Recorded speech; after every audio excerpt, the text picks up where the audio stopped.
ZEE5 ಇರುವಾಗ ನೀವು ನಿಮ್ಮ ನೆಚ್ಚಿನ ಶೋಗಳನ್ನ ಎಂದಿಗೂ ಮಿಸ್ ಮಾಡಿಕೊಳ್ಳುವುದಿಲ್ಲ. ಅದು ಸಂಪೂರ್ಣ ಉಚಿತವಾಗಿ.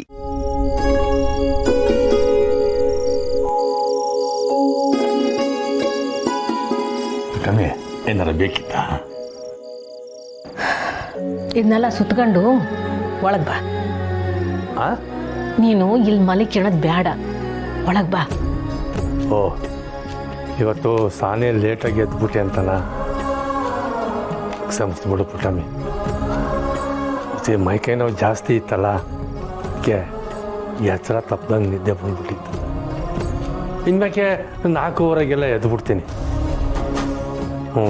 ನಾಳೆ ಒತ್ತಾರನೇ ಬೇಗ ಎದ್ದು ಎಲ್ಲ ರೆಡಿ ಮಾಡಿ ಮಡಗಿ ಆಮೇಲೆ ನಿನ್ಗೆ ಎಬ್ಬಿಸ್ತೀನಿ. ಹೋಗಿ ಮನಿಕ.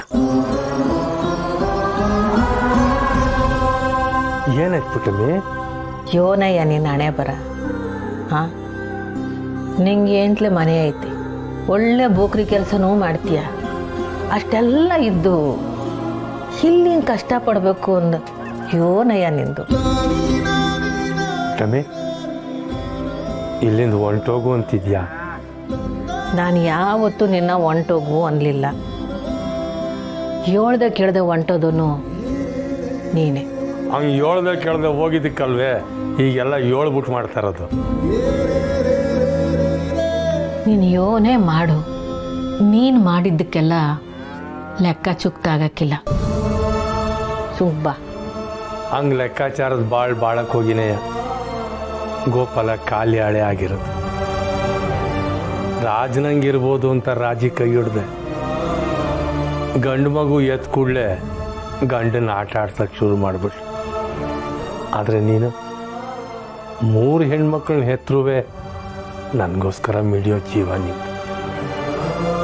ನನಗೆ ರಾಜನಾಗಿರೋದು ಬೇಕಾಗಿಲ್ಲ, ಪುಟ್ಟದಾಗಿರೋ ಬದುಕಾದ್ರೂ ಸರಿ. ಈ ಪುಟ್ಟಮ್ಮಿ ಇರೋ ನೆಲೆನೇ ನಂಗೆ ಸ್ವರ್ಗ.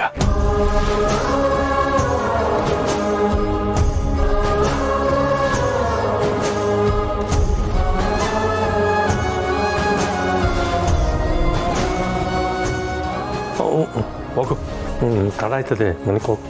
ಅಲ್ಲಯ್ಯ, ಚಂದ್ರು ಮತ್ತು ಬಂಗಾರಮ್ಮನ ಮಗಳು ಮನೆಗೆ ಬಂದವ್ರೆ. ಅವ್ರ ಮನೆಯಾಗಿರೋ ಹೊತ್ನಾಗೆ ನೀನು ಹಿಂಗೆ.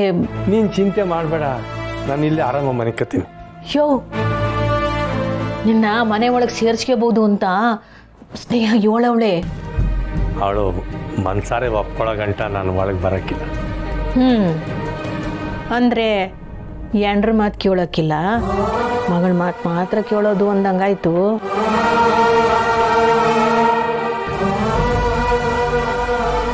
ಸುಮ್ಕೆ ಬಾ.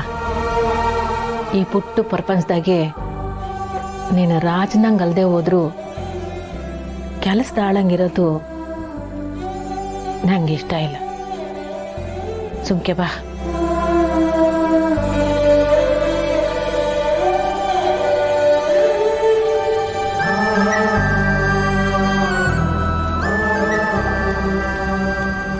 ನಾಲ್ಕುವರೆಗೆ ಎದ್ದೇಳ್ಬೇಕು, ಬಾ.